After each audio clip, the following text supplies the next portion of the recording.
All right, everybody. Let me just minimize here.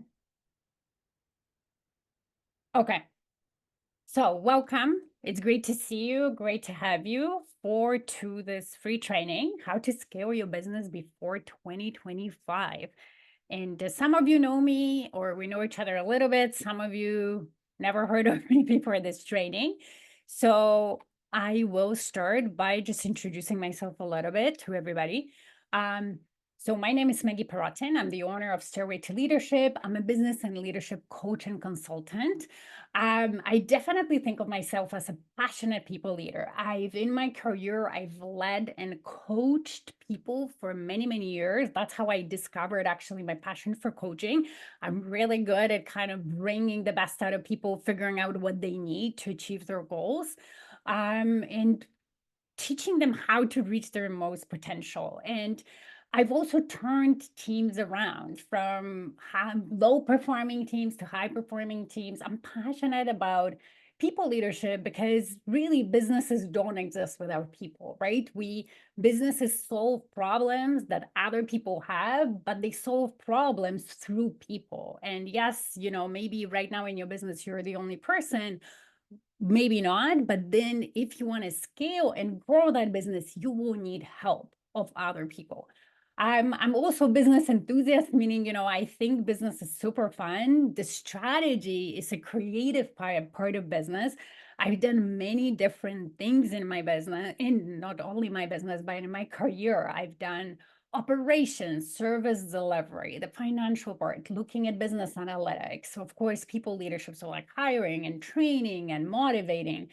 I've done marketing, business development. You name it, I probably have done it over my career. I also have education that supports that. I have an executive MBA and a bunch of other things. And that's what allows me to, when I work with my clients or I talk about business, to have a really holistic view, to understand like you can change one thing in your business, but that change will impact other areas of your business. So having that well-rounded overview helps me really help my clients effectively. And then I call myself self-development geek because here's what I really believe. And what I want to, I guess, one message that I want to tell you is that your business right now, the results that you've created in it they are coming from the decisions you make, right? And the decisions you make are based on your current perspective, your current skill sets, how you think, how you evaluate things, the foundation knowledge that you have, and that comes out in your decisions, right?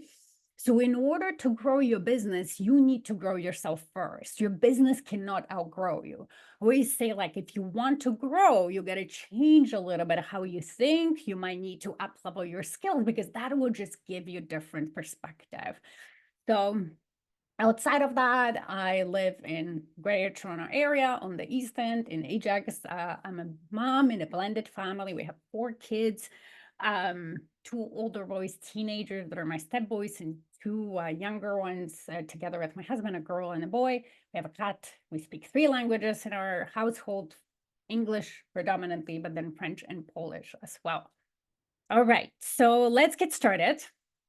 And you might want to be thinking about, or you might be thinking about scaling a business, but then the idea of getting help, hiring people, and getting help, I mean, in many different formats, right? As a small businesses, we're not always ready to hire somebody full time, but whether it's a part-time help, whether it's, a contractor, a student, however it looks like, it can feel scary. Even the thought of delegating, like releasing control, giving somebody do the work and thinking, oh my God, like how they're going to be able to do the work that I can do my own the best is hard, right? Or maybe you've tried to grow and you've tried to hire and outsource and delegate, but it hasn't gone well for you, right? So you tried once, it didn't work out, and then you've gotten busy because you're doing everything on your own, or, and you just don't have time to focus on this. Or maybe you're in a position where you have a team, but you're still overworking and you're frustrated that the business isn't scaling as it should, despite the fact that you have team members. Or maybe you have a small team, but you're scared to take it to the next level because you're so busy. You're like, oh my God, if I even add more people or if I add more clients, I'm just going to have to work even more. Okay. However, what Steve Jobs said, and he's right, I agree with him. Great things in business are never done by one person. They're done by a team of people, right? You cannot scale your business without having help. No matter the automations, no matter the IT and AI, at some point, and it's different for many different businesses, it really depends what kind of industry you're in and what you're doing, right? But at some point, you will need help. Now, the thing is that you can't scale without overworking. When you're approaching your business really strategically, you don't have to work 20 hours a day and be busy all the time and so on. What I also want to say that there are great people out there who will want to work for you and with you, even if you're a small business owner. And yes, sometimes they're hard to find, but they're not necessarily hard to find because they're not there, but because maybe you don't have a process. You don't know how to find them, right? And we'll talk about it later on. And really, when you have effective, like when you have good team members and you have an amazing team, they will grow the business with you or for you. Okay.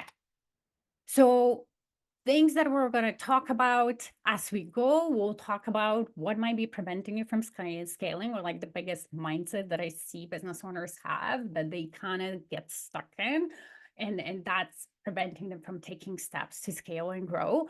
We'll talk about in terms of like, getting help, what is the hiring process that works as opposed to the one that doesn't, how to streamline communication, right? Communication is key. It's very easy when you're alone, you're communicating with yourself. Even if you have a couple people, that's not that difficult because having a quick phone call or exchange of, information is easy and everybody stays on the same page. However, the larger your team gets, like 5 people, 10 people, 20 people, then without putting certain systems and processes in place and structuring things, it can get very chaotic. And that's where that overall work gets created. And then how to empower your team to perform. I will talk about free consultations. So if you wanted to talk to me more in detail about your specific business and how you could scale and maybe potentially how I can help you, I offer a free consultation. And then we'll also have a Q&A about anything you would like to ask in the end. There will be time for that. Okay. So I'm too busy. I wonder how many times are you telling that to yourself throughout the week, the day, and so on, right? I'm busy. I don't have time to pause and think. I don't have time to think strategically. I don't even have time to think about hiring maybe help, even though I know I need help because I'm too busy. But this thinking is really keeping you busier than you need to be, right? Because it prevents you from taking action to help yourself get out of it, but also to grow your business. And I see it all the time. Now, what I want to say is that even if you take aside 1 hour a week to strategically think about your business and spend time not in the weeds doing, but actually evaluating, making plans to take certain steps, it has a powerful hour. I call it like CEO power hour. And I see that because when I work with my clients and they start working with me and we meet for 45 minutes, an hour, when they can zoom out and then take a different perspective and talk to somebody and brainstorm, right? And get like even my experience.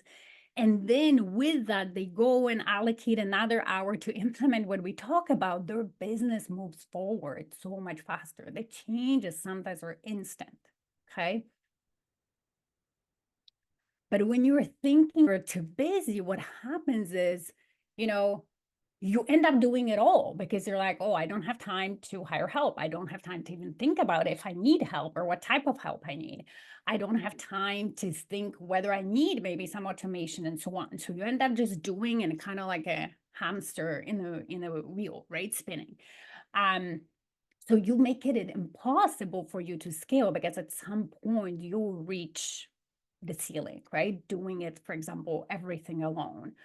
Um, and as a CEO of your business, so the leader of your business, not just an employee, let's say delivering the service, right? Or serving the clients, you have to create time and space for that strategy, right? You have to create time and space to zooming out a bit, looking at your business from like strategic perspective and thinking, okay, what does my business need to be successful short term and also long term? Because sometimes we make decisions that short term they might be good, but long term they hurt us, right? Or we make a decision, maybe long term because we have like a reaction to something, but then short term it hurts us. So you need that time and space to evaluate certain things, to brainstorm, to go pros and cons and so on.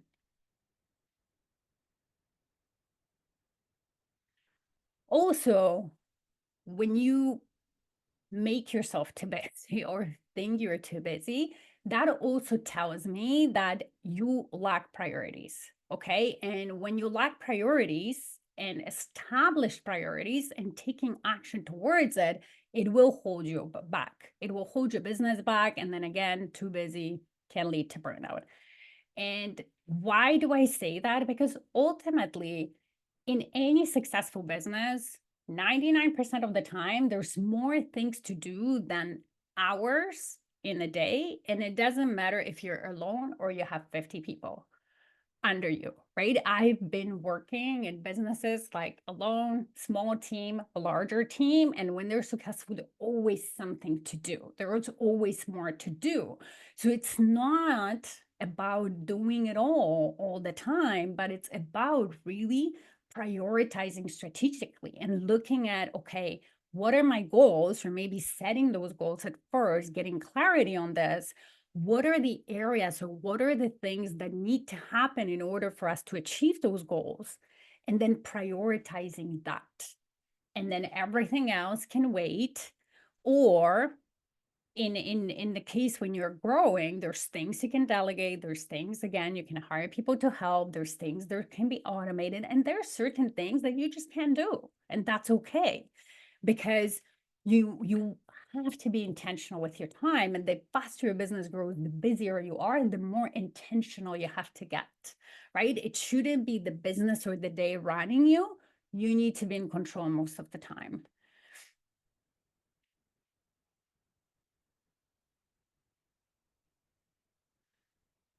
And then another thing, what happens when you as the owner are involved in everything and you're doing it everything forever, let's say, you're just creating a job for yourself in your business rather than creating an asset that maybe one day you can sell and get money out of it, right? Um, the business, if you want to sell, and I talk to brokers all the time, and then they confirm that there's business owners who come to them, they think they can sell the business, but the owner is the business, meaning the owner does everything, or the business cannot run without the owner not being involved, right? And that cannot sell.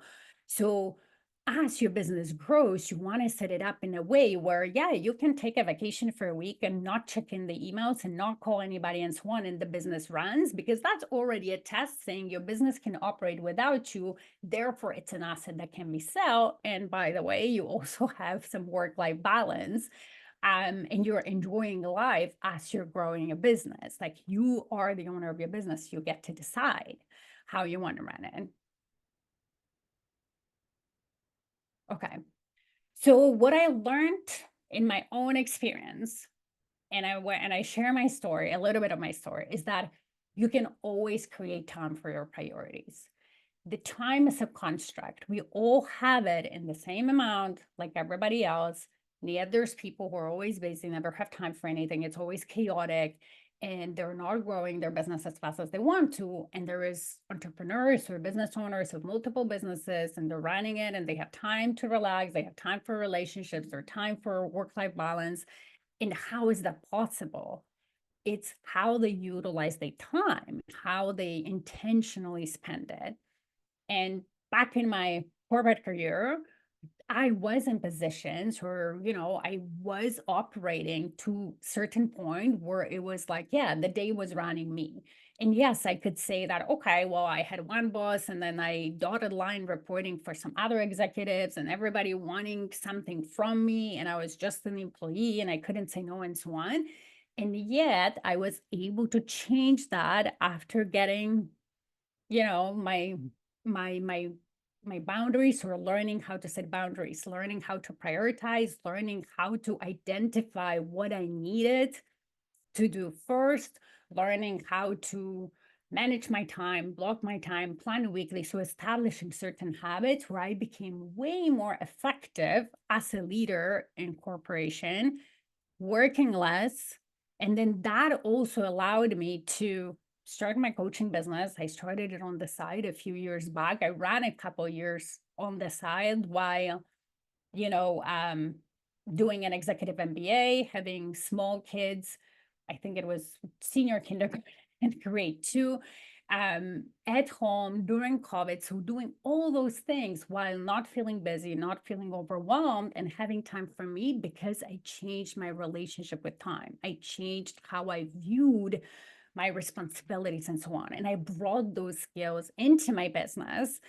So yeah, I'm not overworking anymore. I'm doubling my business every year and I'm teaching that to my clients, right? So you can do it. Now, we're not going to get in detail into that time management just because we're focusing today on more people and getting help. But I do have podcast. It's called Diamond Effect. More strategies for success strategies for small business. It's available pretty much on any platform. So in that, if you search, I have a lot of episodes there, but if you do some search for time management skills and sort of more of that area, you'll find a lot of resources there. Okay. The solution to scaling outside of you really learning how to intentionally invest your energy in time that you have for your business, which is critical. And the sooner you do it, the better. Then the second part is strategy and getting help as part of it, right? So if we think, what's strategy? Strategy is creating a plan of how am I going to achieve my business goals short term and long term. Okay, how am I going to, and that's like the first question. There's many questions that you need to ask yourself in there. It could be like, okay, how am I, in order to achieve my goals, I need to stand out. I need to attract more clients. And how would it look like? How am I going to do that? Right. So as you ask yourself those questions, part of it is, okay, well, I have this great plan, but it's only me. And at this point, I have enough clients to, fill up my weeks and days. I need help. Right. So when you plan strategically, you will realize very quickly or ahead of time when you need help and what type of help you need, right? Because no matter how great your time management skills are, at some point, that's not enough to keep growing. So when you determine that, then the question is, okay, how do I find it? Right? It's like, how do I hire people? And again, whether they're contractors, whether there's part-time help, whether they're students, whether they're full-time employees, what do I do? So you want to have a hiring process tailored to your business goals. And by process, I don't mean like a big thing that you have to write out and, a book and so on, but something that you are able to replicate for the next help and for the next employee and so on. The common mistakes that I see business owners do is they desperate hire, meaning you don't have a strategy. So you wait. And then you're so busy that you're like, oh, you're breathing, speaking English. Okay, you're hired. And how do I know I've done that in my career? Okay. But when you reactively desperate hire, 99% of the time, it's the wrong person. And it's not their fault. It's our fault as leaders because we didn't take time to properly vet them. And that's a lot of time and energy and money potentially can waste to do that. And then that's when also that mindset comes in, like, I'm too busy to do this. Like, this is not working out. There's not good people out there, right? Desperate hiring doesn't work. And then also another mistake is like people don't have established processes sort of for creation of the job posting. It's like, what is really that I need from the role, but also the person, right? It's like, what type of person would be a great fit within my company, within my culture? No process for review of the resume or interview process. Um, and that then creates those ad hoc interviews or ad hoc hiring that, again, is not the great way to find the right person. And then the last one is too short interview or no interview process. Okay. And with like most common random questions, like, oh, just tell me, what did you do in those roles without really validating, like, how does help me in my business, without looking in between lines, without seeing if there's any transferable skills, without checking for the fit for other soft skills that are actually super important. And no interview, sometimes it happens when, let's say, people get referral from a friend or family member and so on. They're like, okay, well, I like this person. They're great. They're my friend. Therefore, I'm going to hire them. But, you know, somebody could be great friend, but they might still not be the best fit for the role you need. So what to do? Anticipate the growth and define your needs ahead of time. And then define hiring process that applies to then everyone, right? Create a process that tailors to what your business needs and apply it to everyone. It doesn't, whether it's your friend, whether it's a referral from a family member, apply it. You can find great people that way because we always say, like, great people know great people, but still vet them. Okay. I've hired like some great referrals, recommendations from friends and so on in my career. And sometimes some of them turned out to be my great, best employees I've ever had. But sometimes when I was just told to hire somebody back in my corporate world without being able to apply the process, those hires, not all of them turned out really well. Okay. And as an owner of the business, you get to decide. Nobody can tell you, like, oh, you have to hire this person or you lose your job or something like that, right? And then have more than one touch point with each candidate when you hire. So don't do like a 10-minute phone screen and you're like, okay, you're hired. Do at least 2 touch points, let's say a phone screen and an in-person meeting or online meeting, Zoom meeting, and have some questions that check for your specific needs for the role. It's still a conversation. It doesn't have to be, stressful for anybody and so on, but be strategic about it. So quick case study. One of my clients, he is a chiropodist. I don't know if I pronounce it well. Chiropodist clinic here in GTA. And like at first he was hiring a new clinic assistant. So we already had some team members, but he needed more help. And he hired on the recommendation from somebody, and it was just quick phone conversation or nothing. Like, I don't even remember if he did. So what happened, that person didn't work out. Like very quickly started having some patient interaction issues, and like the other team members didn't trust that person. They weren't following the procedures, even though they were trained and, shown multiple times. And ultimately, I think after 4 or so months, he had to let go of the person. But then in the meantime, of course, there's all that time that's wasted. There's all like a little bit of reputation, right, to the brand. Suffered because of those interactions that didn't go well.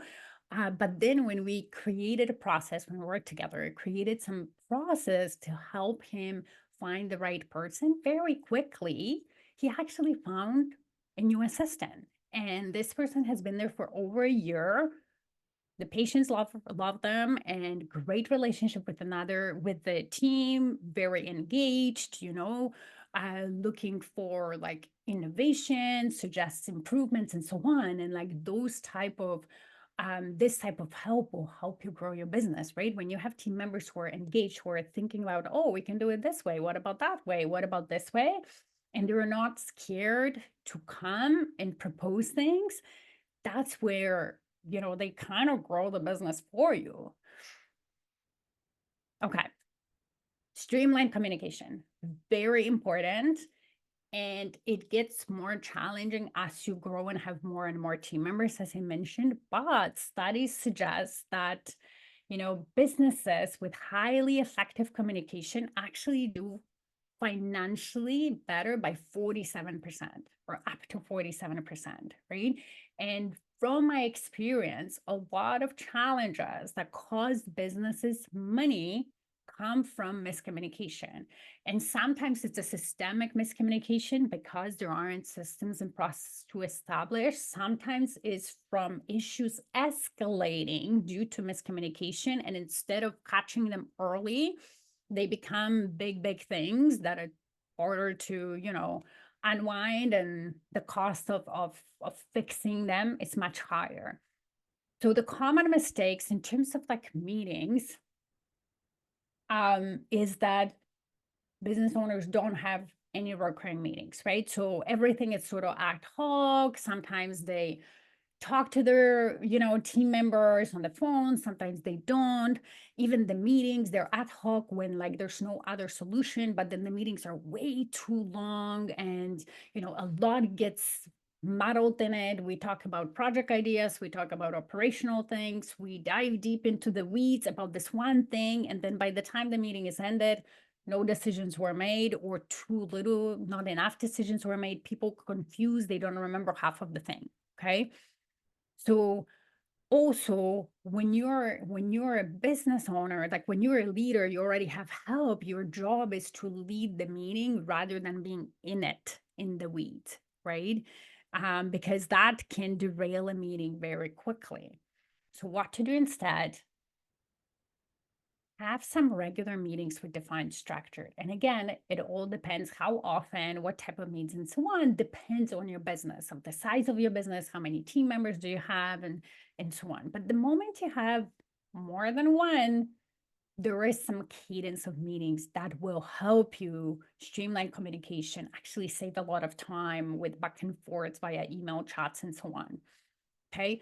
Also, have clarity on matching the communication form to the required outcome, right? So, for example, emails always say, okay, once you're like a third email in with a person, a phone call is required. Or if it's more than one people, more than one person need to be on the same page on something, and we are exchanging emails, it's a meeting, right?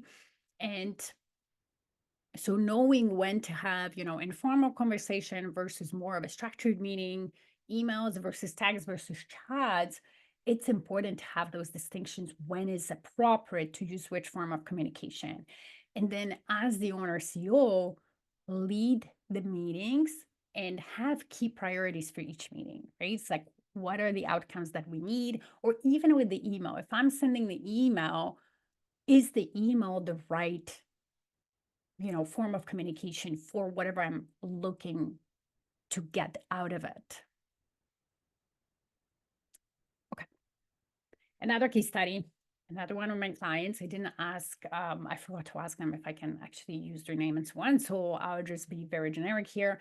They are a manufacturer of actually high-end furniture, and their clients are interior designers. So it's very boutique type of manufacturer, small operation in terms of manufacturing. And then before we started working together, the team is about 20. So the CEO and 20 employees in the factory, in the back office, sales, and so on. They were not really structured meetings, right? So they had a bit of ad hoc meetings, conversations, emails, but then CEO was finding themselves and sending emails about the same thing to multiple staff members, right? And then people were busy, there was no structure, they were making mistakes, and then the CEO was fixing those mistakes, not necessarily giving team members like ability to learn from them. And then, of course, they were so busy, they had no time for actually focus on growth of the business, right? To make sure that the business is growing, the sales are coming in, and so on. Or that the relationship with the biggest clients are being nurtured, right? Even though the sales team can nurture some of it, there's certain contracts depending on your business, or there are certain things that you as CEO need to be involved in, especially in business growth, right? As a leader of your business, you're responsible for the success of the business. And the success comes from bringing in your clients, retaining your clients, making sure they're served at the highest level. So as we're working together, we've crafted meeting structure and cadence that is aligned with the goals of the business, of course, operations, the type of business. And then, very quickly, the CEO realized, oh, yeah, I'm spending less time on the back and forth. I also have more clarity. There's more clarity and alignment in the company. I'm seeing things I couldn't see before. I'm discovering, improvements to process and so on that are needed that I couldn't see before because everything was on top of each other. I was so busy in the weeds, right? So now they're focused on growth, and that's showing in the business results. Okay. So then last part to this is empowering your team members or your help. Again, they don't have to be full-time employees, with processes and tools. So when people don't have direction and they don't have certain frameworks within which they can operate, or they're missing the tools that are necessary for them to be successful in whatever you're asking them to do, what happens is that we're not going to be productive. So you'll have low productivity. You'll have lack of consistency in actual results. There'll be a lot of mistakes happening, unnecessary. There will be repeated mistakes. Okay. The quality of work is not going to be what it could be if the team was empowered. And then because of that, people are not going to be engaged. They're not, so you could coach them as much as you wanted to, but they're not going to be engaged because they're like, well, but I'm struggling. Like every time I do this, I have to rethink and invent the wheel. And then when people fail, like nobody likes to fail, right? Like if we fail all the time, we never have we never succeed, then the point is like, oh, what's the point? Like, no matter what I do, it doesn't create positive results. So you want to make sure that you empower your team, that you put some processes and tools in place that helps them succeed. Now, the thing with processes is you want to give them the framework, and there are certain, important parts maybe to the process, to how your business operates, that need to happen. But you also want to have enough flexibility for people to use their own creativity, to use their skills to sort of help you improve, right? If you define something too much, if you're like control every single step, then it should be automated, right? You don't need a human to it. Whereas when we hire people who have a certain skill set, they can use that skill set, their experience, their perspective to improve things, but they need room for that, right? They need to be left with some creativity.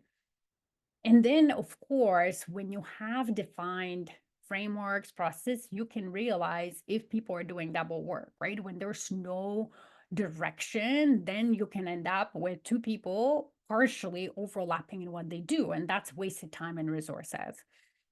Then mistakes are less, like you get high quality of work, people are engaged, you have that innovation. And that happened for me in like a larger team when, again, like a few years back, I was brought in. There was a low performing team in a company I worked for. And it was an important team because it was in a department that was making a lot of money for that company. So it was kind of like a line of business, so a mini business inside of a bigger business. And that team coordinated the entire operation. So if they weren't performing, people who are out there in the field making money couldn't perform as well either. And everybody was saying like, oh, it's the people. It's the wrong people. They're not good. They whatever we do, it's just not working. But it wasn't really the people, not all the people at least. It was the leadership. They had, like, before I came, they had, I don't know, X amount of managers within years. It was that, like, they had no support. They have no direction, no processes. They weren't, the tools that they had weren't the best. And when that started changing, when I started implementing the support systems that I'm telling you about, suddenly, wasn't that sudden, but I'd say suddenly, the same people started performing amazingly, right? So there are a lot of amazing people out there, but if they're not empowered, they can't perform to their fullest potential. So another case study is my client, Lori, who has a therapy clinic. It's online, it's in US. They work with families and smaller kids. And when we started working together, she had a small team. Within that team, there was a high turnover, and those were a team of contractors. So not full-time employees, but actually contractors. So therapists working for her like part-time, certain amount of hours every week. And I think there were four, but she was so busy talking about being busy to even growth. Now she had growth coming to her. She actually like, was getting people and cases, patients to help, but she was feeling burnout. She was scared of expanding the team because she had such a high turnover. She's like, well, I'm scared that if I grow, it's going to be even worse if I'm going to hire more people. So she was taking on more and more patients. And of course, that was burning her out, right? But then as we worked together and created, the hiring process, the systems, the tools, the onboarding, and so on, but also I helped her grow her leadership skills. She went within a year, she doubled the business. She went from 4 to 14 staff. At this point, she's over 20. I think this year she'll get to 7 figures. Maybe she's already there. And she, we defined the priorities and so on. So she lowered her caseload. She wanted to keep some of the patients just so she can, practice her therapy skills sort of and not lose that, but lowered her caseload and was able to scale the business year over year while still having time for personal priorities, right? She also has kids, husband, the parents to take care of. So that was possible for her. Okay. So to recap, we're talking about how telling yourself that you're too busy is holding you back. Change that narrative. Okay. You can be in charge of your days. You should be in charge of your business and not your business in charge of you. And that does not mean that I'm telling you something like, oh, you can control 100% of the things that are happening in your business and so on. That's not what I'm saying, right? And that's not what it is about. It's about being intentional in how you invest your time, how you invest your energy, being very clear on what you need to focus on as a leader to grow your business, and then implementing it, and then getting help if you need to, to keep growing, right? And then we talked about, having a strategy to do that. And then if you do need help, or when that time happens, having a hiring process that is tailored to your business that will allow you to find the right people for what you need. And then having effective communication, and part of it is meetings, especially as your team grows and it's more than 1 or 2 people. And then also empowering your team with tools and processes and sort of like training in the beginning, especially, that will accelerate your growth. And for that, I will give you another one last case study. Actually, a client who I'm actively coaching, and we were coaching on that yesterday. So she's been growing her business again, a couple years, really doing really well. So she started, it's a event decor business. And she started out as a hobby, and she enjoyed it, and it started growing, and she realized, oh, this business actually has a lot of potential. So she wanted to grow it, but in a way that wasn't taking away from her family time. She's still very young. She's a young mom with, a toddler at home. So she definitely didn't want to get herself to work, 12, 15 hours days for 7 days a week. And, in the event business, there's definitely some weekends involved, right? And some evenings. That's just nature of the industry she's in, but she didn't want to overwork.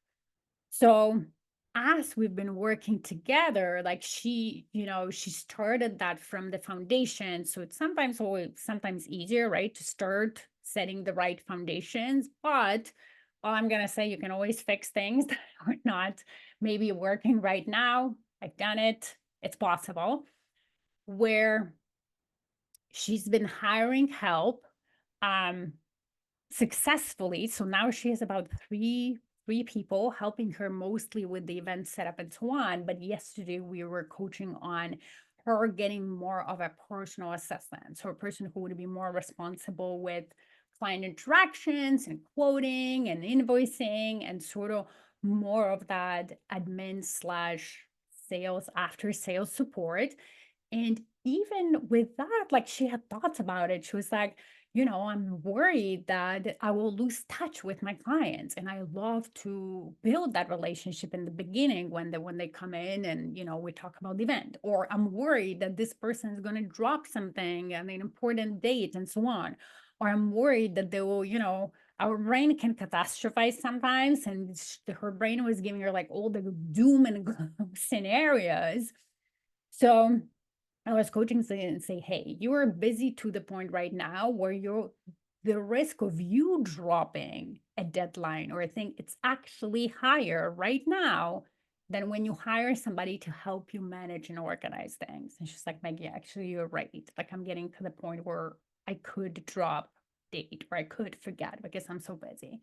And then very often when we're thinking about when we hire a new person, we're thinking that, or the business owners think like, okay, we hire a new person, we spend with them a couple of hours, right? And they're like, oh, you're on your own. Good luck. I'm not going to ever talk to you again, right? So then, of course, your brain would be like, oh my God, like I'm losing control. But leading people, it's not about this. It's about empowering to do things, but within certain parameters, right? You still check in with them through the meetings and so on. When they're brand new, it's not about dumping on them things that they wouldn't even know unless they worked for your business. It's like, easing them into the role from like the simplest things to the maybe more complex things. And through that, also building trust between you and them, right? It's like with every relationship that we have with other humans, trust is critical. And in business, to have business work well, trust is critical. Trust between you and your clients and trust between you and your team members. Effective communication helps to build that trust, but it's built over time, right? So like how you onboard a team member, how you communicate with them, it's all part of it. So ultimately, we landed on the thing. She was very clear on, how that role would look like and kind of what type of person she needs and how she would onboard them and so on. And now she's going to hire very shortly. Hi. So we're getting to the end of this training. We'll get into Q&A very shortly, but as I said, I wanted to talk about free consultations. So if you would like to talk in more details and how you can scale your business in your particular situation for your particular business, I offer free consultations it's about like 15 minutes, max an hour. What we do during that is I really ask you more questions to understand your specific situation, to evaluate your business. Really, you get to understand what's slowing you down and why. Because sometimes we see the symptoms, like I'm doing, but things are not working, but I really don't know why, right? So that expert perspective, outside perspective, I can quickly identify why, and you get to know that. And that's the first step. But I also can help you figure out, okay, what are my priorities, right? We talked a lot about prioritization. What do I need to focus on now, short-term and long-term, to start growing? And then, I can tell you, hey, I can help you, or no, I can't. And, maybe I'll give you a referral to somebody else, but like, hey, I can help you and here is how. And then you get to decide if you want it or not. Okay. So it's just conversation, or you call it like a expert discussion about your business and how to help you scale as soon as possible, as fast as possible. All right. So here we are. Oh, I'm going to share my link because I don't think to the,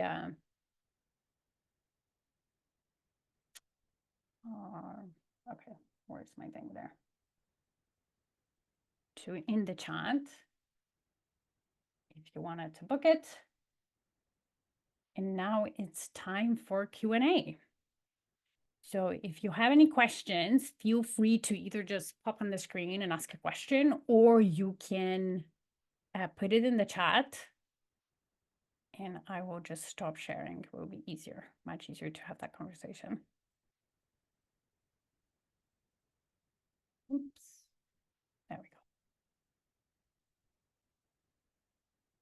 Okay. Thank you, Louise. No problem. But any questions? I had a quick question, Maggie. Yeah. So I know you're mentioning a lot on like how we can use people to kind of help you out with your business and how it can help you focus on the things that matter for you as a CEO. But I also wanted to ask, are there ways like to automate your business without needing to employ people and without having to, because I feel like I'm not yet at that stage. I feel like I'm Yeah. still at a stage where I feel like there's stuff that I can automate, but I'm not Yeah. really sure how. Yeah. So it depends on what you need to automate, right? Like, so think about it this way. If there is a process, so if there's something you're doing over and over all the time, and you could eliminate like oh, if this happens, that can happen, or like, where you actually need a human to think right Hmm. through, where you can standardize certain things, then you can look into how I can automate that.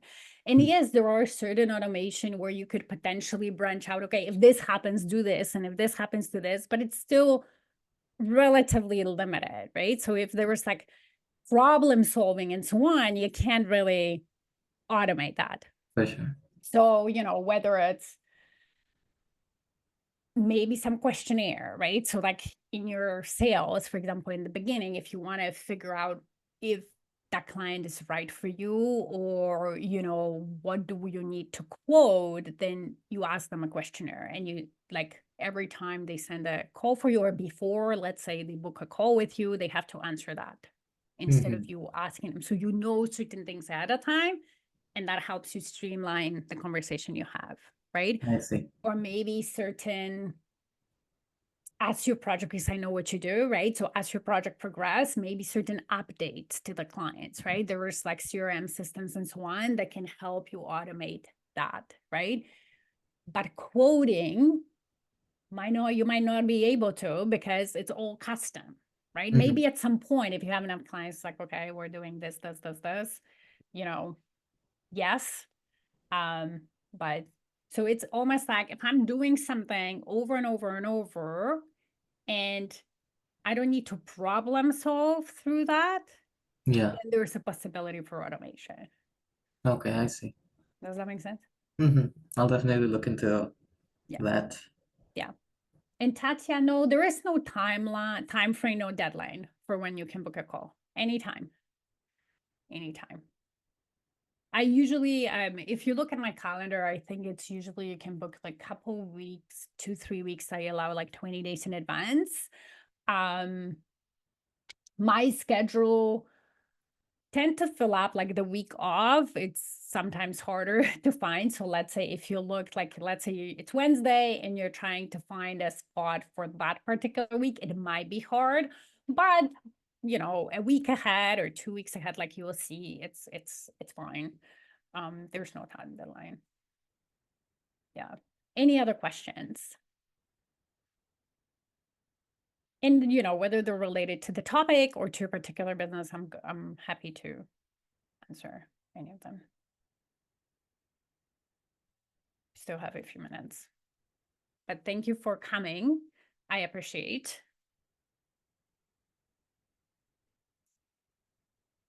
And I'm glad you enjoyed it.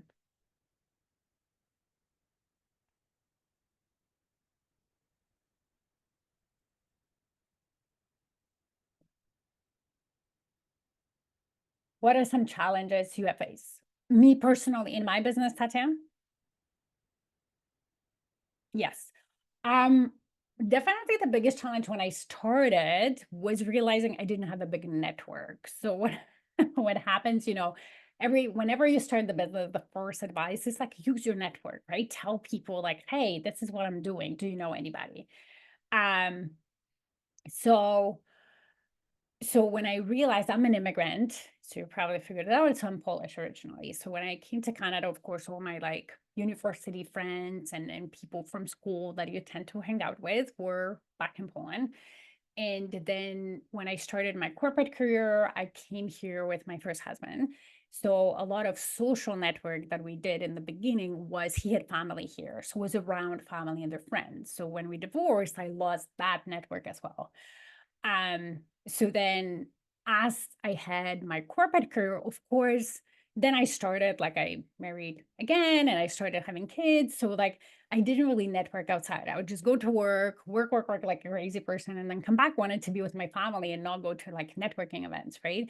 So, I knew people within the company I worked for because I was there for many, many years. But when I started my business, I didn't want them necessarily to know that I have my business and that I'm doing something on the side. So I realized, like, oh, I don't know anybody, or not anybody, but like not too many people. So I had to rebuild my network, and I had to network a lot. I'm naturally introverted, so it was a challenge in the beginning, for sure, a big challenge to kind of push myself out there. Um, so that's one of the challenges, I guess the biggest in the beginning that I had. Um, how can you lead when you're younger? I feel as though sometimes people do not take us seriously. Uh, Lena, you I always say, like, respect is earned. I became a leader, a people leader, very quickly. So I was about 28. I came to Canada, I was 27. Within a year of my corporate, I became promoted. So I had, here I am, this young immigrant, 28, leading, let's say, a man of 60-year-old, right? And I had challenges. Like, I had people who were defying me or testing me. It's almost like when you have kids, they test you when they're like 2 or 3. It's like, how far can I go, right? So um, so developing your skills and just being you and being firm, but yet respectful, and also allowing your team members to give you feedback, valuing their opinion, and just elevating your skills will help you. Okay. Like, if somebody is, very stuck on your age, and they can't go past that, no matter what you do, if you're respectful and you're empowering them and you're coaching them, but you're firm and like, hey, I'm the leader, right? And then they can get past that. That has nothing to do with you, it has everything to do with them. Um but I found most of the time, it's just some people need more. It's like any relationship, right? Some people will be very open, they're like, yep, I like you, right? I will be good, you're my leader. And then some people are like, I don't know, I'm going to test you. They're more, a bit more, challenging, but you can overcome it, even if they're older than you. Um, where you can network with people, if not in the events. So, and then what is your opinion, online networking versus in person? And what is the best skill in business? Okay. So networking, you can network in many different ways. Definitely events, networking groups. So there's online and in person. You can network. Think about networking is really meeting people and building relationships. That's what it is, right? You can network in, I don't know, when you volunteer, you can volunteer somewhere. You can network in, let's say you're part of a book club or some kind of passion club or sports club. You can network there with the member while doing something fun, right? Because that, at least you have that commonality. So pretty much you can network anywhere. But there is a lot of networking groups for business owners. For online networking versus in-person events, I do a bit of both. Personally, I prefer online because I don't have to travel in GTA. But what I found is more the type of groups that are more effective for me. And that is based on who I am, right? So for me, I find myself getting better sort of results for my business and overall in groups that are focused first on helping each other grow the business and then on social part, as opposed to the other way around. Because there's networking groups who are like more social, and then through the personal relationship and that socialization, business happens. And I guess because I'm introverted and I need more time to kind of warm up and make friends, the other way around works for me better, if that makes sense, Armand. So yeah, my personal preference is I do more online networking than in person. But I do a bit in person because then I can just choose, and I still like to interact with humans, right, in person. So occasionally I do in person. Um, the best skills for the business. How do you achieve it in the best way? Okay. I don't know the next way, but when you start, the best skills in marketing and sales, you gotta learn marketing and sales. Okay. There's no way around it when you have your own business. Um, because you will always, business is about serving clients, and it's our responsibility to get in front of the people we can help, right? Like, it's a little bit, for me, when you think about, oh, people just should find me because I have something that can help them, it's a bit of entitlement. It's like, oh yeah, I have this, they should find me. No, no, no, it's my job to get in front of them, and that's what marketing and sales do. And that will serve you forever. Even if you grow your business to the point where you have a lot of help with marketing and sales, you will still be responsible for parts of it. Again, I've been in corporations, large corporations, when there's so many people, and yet the CEO was still responsible for the majority of like the bigger kind of business development activities because of those relationships, right? So that's like key. That's the first thing you want to develop if you are just starting. And then you have that, what we talked about today. Once I start having help, I need to develop my people leadership skills, because those are different, right? So like I need to grow. Now, the best way to do it, you need to know yourself, how you learn the best. Of course, practice is great, but also learning certain foundations and then practicing them is the best. Now, how you learn? Many ways. There's coaching. A coach can help you. There is books. There is courses. You can go to school for it, right? The problem with schools and programs is that then also you can learn a bunch of things that maybe you don't need in your business. So that like that's where it's like a specific course or books, right? But then what I find with the challenge with what I see with people with like courses or books is, if you don't have a certain foundation, it's hard to figure out how to implement it in your own business.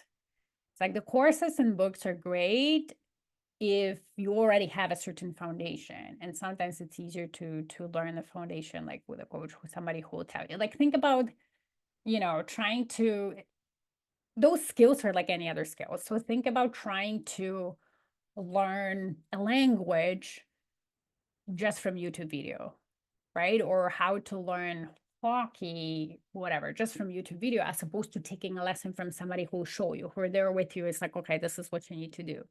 This is how you say this. This is how you do this in this situation, right? And then when you have a certain skill set, then like sometimes it's easier. It's like, okay, now I can just watch this video and know how to adapt it. But everybody's different. So, okay.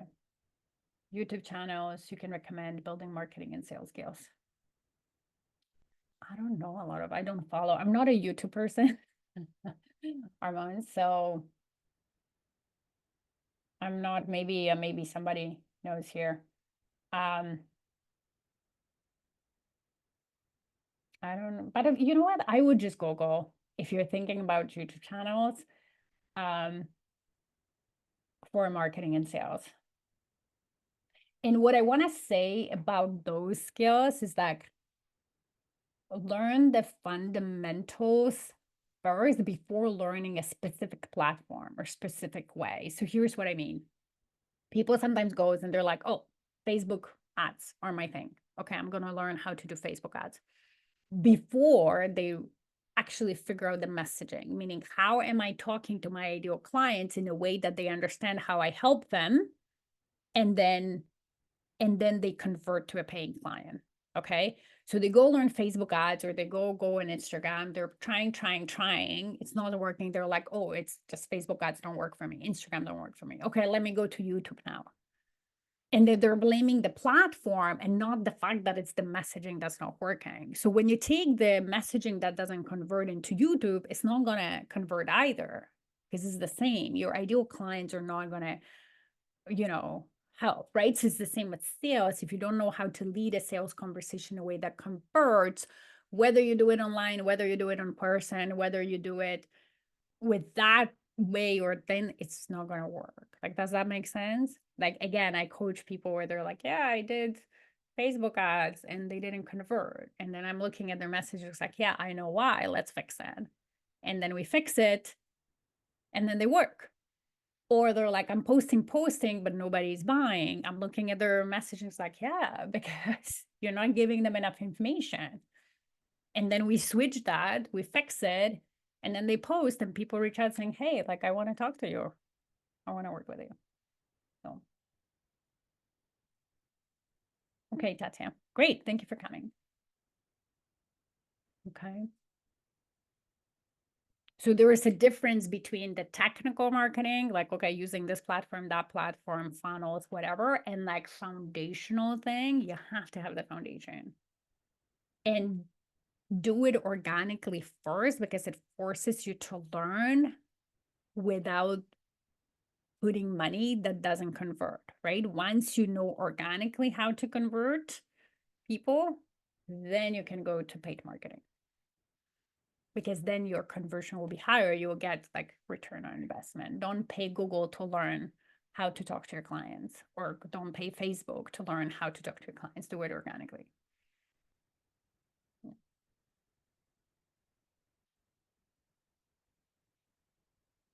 They can be, they can be, but here's the thing with cold calling or cold reach out on, platforms online. Be prepared to do a lot of it, right? Don't think like, oh, I'm going to do 10 cold calls and I'm going to sign a client. We're talking hundreds and thousands to get it going. Also, another thing is be prepared to follow up a lot, okay? If you're thinking I'm going to cold call and follow up 2 times, then don't waste your time, okay? Like if you gotta, I think I did a podcast about it. So if you go to Diamond Effect, there's a podcast about it. You just need to like cold reach out or something, follow up. Something. So I think it's like in the first 4 follow-ups, if you follow up 4 times, you might get, again, like it's a numbers game in cold calling, but in the first 4 follow-ups, you have maybe 4 or 5% of the business. And then in the next 7, so in the 7, you maybe have 20, and then the rest of business that's there to make is in between 7 and the 12 follow-up. There's a lot of follow-up. So be prepared to do it. Have a strategy, have a system. I did work over the summer with a client who was preparing for that, and we created a process of 12 follow-ups, but strategic follow-ups, like personal follow-up. We had a whole strategy of who she would reach out to, how she would follow up. And then that can get effective. But again, it's definitely a lot. You got to reach out to a lot of people when you're cold calling, but it's, it's effective. Can be. But, you can get help, right? Once you have a system and so on, then you can have help, hire somebody, okay, send those messages, follow up, do this, right? But you need that process, right? You need the system, and then you tweak it as it goes.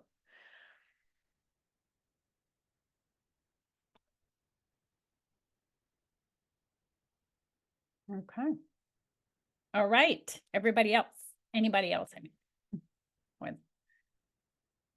good. Okay. Okay. Well, thank you, everybody. I hope you enjoyed it. I will probably do more of these as in the new year. So watch out, you're on my email list now, so you'll get notifications. And yeah, I hope to talk to you soon or see you in one of the events. Thanks, everybody. Thank you, Maggie. Thank you.